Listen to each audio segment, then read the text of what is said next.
आप सभी को आपकी अपनी ज्ञानों की राम राम। ये फोटो में जो आपको दिख रही हैं, क्या आप इनको जानते हो? जी हाँ, सही पहचाना। ये अमेरिका के सबसे प्रसिद्ध राष्ट्रपति बराक ओबामा जी हैं। ये जितने अच्छे राष्ट्रपति हैं उतने ही अच्छे इंसान भी हैं। फिर आज मैं इनके बारे में आपको क्यों बता रही हूँ? आज मुझे इनकी कही हुई एक बात याद आई। इन्होंने कहा था, अगर आप चीज़ों में बदलाव करने के लिए हर संभव प्रयास नहीं करेंगे तो वे वैसी ही बनी रहेंगी। यह जीवन हमें एक ही बार मिलता है, इसलिए इसमें अपना 100% हमें देना होगा। जब तक लोग गलत के खिलाफ खड़े होते रहेंगे, मुझे उम्मीद है कि दुनिया बची रहेगी। आज हम ऐसे ही परिवर्तनों के बारे में बात करने जा रहे हैं जो हरियाणा में हुए हैं। और ये परिवर्तन देखने में भले ही छोटे लगे, लेकिन भविष्य में एक बड़ा बदलाव ये ला सकते हैं।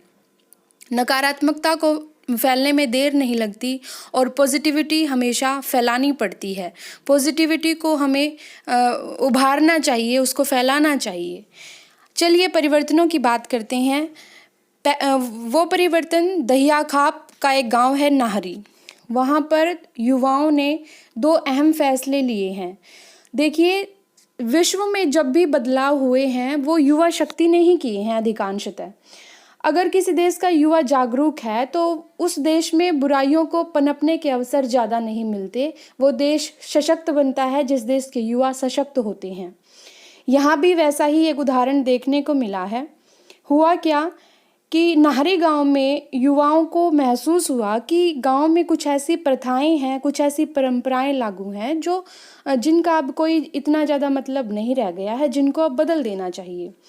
इस बारे में उन्होंने गांव के बुजुर्गों से बात की, पंचायत बुलाई और गांव के बुजुर्गों ने भी उनकी बात को स्वीकारा और बदलते समय के साथ बदलाव को उन्होंने महसूस किया। बदलाव की ज़रूरत को समझकर उन्होंने युवाओं के द्वारा कही हुई बात को स्वीकार किया और उससे संबंधित 2 फैसले पूरे गांव में सर्वसम्मति से लागू कर दिए गए।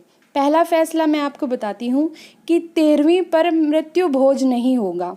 क्या मतलब है इसका?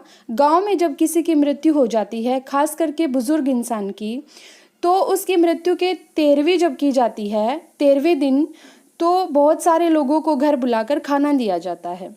आप जरा समझिए, संपन्न इंसान तो कर देता है जिसके पास बहुत धन है, लेकिन गरीब व्यक्ति को मजबूरी में इसका पालन करना पड़ता है।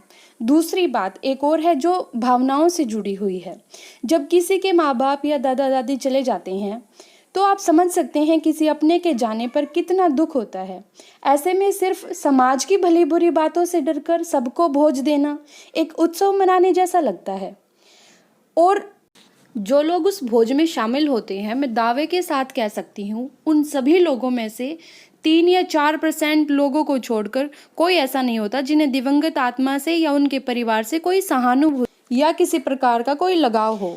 अगर कोई सच में यह चाहता है कि जो मेरा प्रियजन गया है मैं उसके नाम पर कुछ करूं, तो वो दिवंगत के नाम पर और भी बहुत सारे काम कर सकता है। जैसे कि किसी गरीब कन्या का विवाह करा दे, किसी अनाथ की मदद कर दे, गांव में बच्चों की पढ़ाई के लिए लाइब्रेरी खुलवा दे, गांव में बच्चों के खेलने के लिए पार्क बनाने में या स्टेडियम बनाने में सहायता कर दे, गांव के चारों ओर पेड़ लगवा दे। और भी बहुत सारे काम हैं जिनसे उसको यश भी मिलेगा और दिवंगत आत्मा को सही मायने में शांति भी मिलेगी। दूसरी बात, दूसरा परिवर्तन जो उन्होंने किया वो किया कि खरड़ की मान की जो परंपरा थी वो ख़त्म कर दी। अब खरड़ की मान पुराने टाइम के लोग तो समझ जाएंगे, लेकिन आज के युवा शायद नहीं समझ पाएंगे। खरड़ एक बिछाने का, जैसे दरी टाइप का कोई वो होता है, दरी जैसी होती है ना, दरी को बिछाकर जमीन पे बैठ जाते हैं, ऐसा खरड़ होता है। जब शादी ब्याह या दूसरे समारोह होते हैं, आज भी जैसे रैलियाँ वगैरह होती हैं, तो वहाँ पर खरड़ बिछा दिया मतलब दरी बिछा दी जाती है, वैसे ही उसको बिछाया जाता था। तो लड़के की शादी जब होती है तो सगाई की जाती है। शादी से पहले सगाई की रस्म होती है। तो कन्या पक्ष वाले जो लोग होते हैं, सगाई की रस्म पूरी होने के बाद वहाँ पर जितने भी लोग उपस्थित होते हैं उन सबको सम्मान स्वरूप कुछ पैसे, मान कहते हैं उसको, मान के रूप में देते हैं, मान सम्मान के लिए कुछ पैसे देते हैं। आप समझिए कि कन्या पक्ष वाले हो सकता है कि थोड़ा गरीब हो, थोड़ा मतलब मिडिल क्लास हो और लड़के वाले ज़्यादा रुतबे वाले हों, तो उन्हें मजबूरी में उनके मान सम्मान को बचाने के लिए बहुत ज़्यादा पैसे इसमें खर्च करने पड़ते हैं। यह बिल्कुल अनावश्यक खर्च है। इसी बात पर नाहरी गांव के युवाओं ने प्रश्न चिन्ह लगाया। उन्होंने कहा कि इस अनावश्यक खर्च से बचा जाना चाहिए।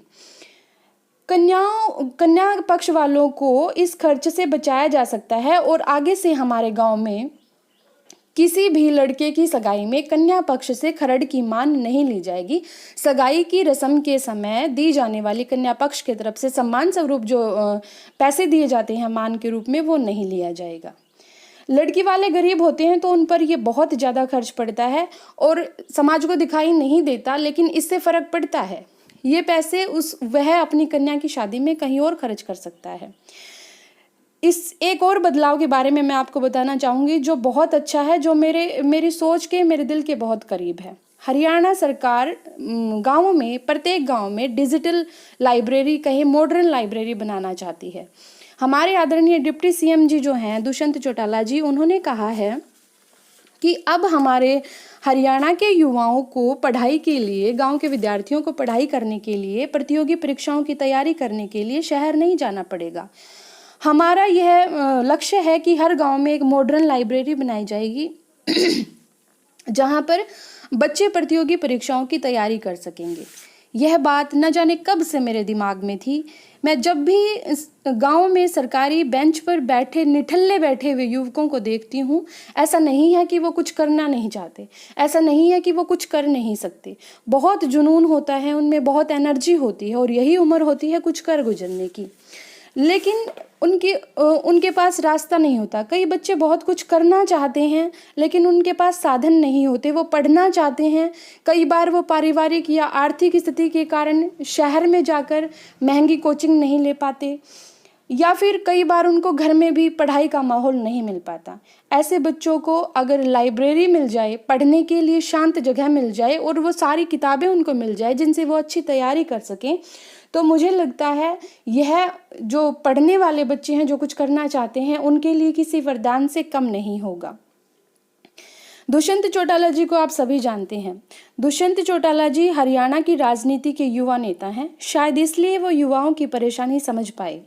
इस फैसले के लिए मैं उन्हें बहुत बहुत धन्यवाद देती हूँ। हरियाणा की जनता ने बहुत विश्वास के साथ आपको चुना है और मैं यही चाहूँगी कि जिस तरह से आपने ये फैसला लिया है सोच समझकर, उतनी जल्दी इसको अप्लाई भी किया जाए, इस पर अमल किया जाए। और आप सबसे भी ये प्रार्थना करूँगी कि हमारी भी बारी है अब कुछ कर गुजरने की। अपने गांव में सरकार को लाइब्रेरी के लिए जगह उपलब्ध करवाएं। लाइब्रेरी बनाने के लिए जितना भी खर्च होगा वो सरकार वहन करेगी। यह जगह आप कहीं भी दे सकते हैं, चौपाल में या सार्वजनिक जगह पर, या आपस में बातचीत करके ग्राम पंचायत के सदस्य आपस में डिस्कशन करके कहीं पर भी आप लाइब्रेरी के लिए जगह उपलब्ध करवा दीजिए। उस लाइब्रेरी में ऑनलाइन शिक्षा के लिए कंप्यूटर और नौकरी की तैयारी करने के लिए संबंधित प्रतियोगी परीक्षा की सभी किताबें उपलब्ध करवाने का काम सरकार के द्वारा किया जाएगा। तो मेरा आप सभी से अनुरोध है, आप सब भी इस खबर पर ध्यान दीजिए, इस विषय पर सोचिए, क्योंकि सवाल हमारे बच्चों का है, आपके बच्चों का है, बच्चों के भविष्य का है। क्या आप नहीं चाहते कि आपके बच्चे भी पढ़ लिख जाएं, कुछ बन जाएं?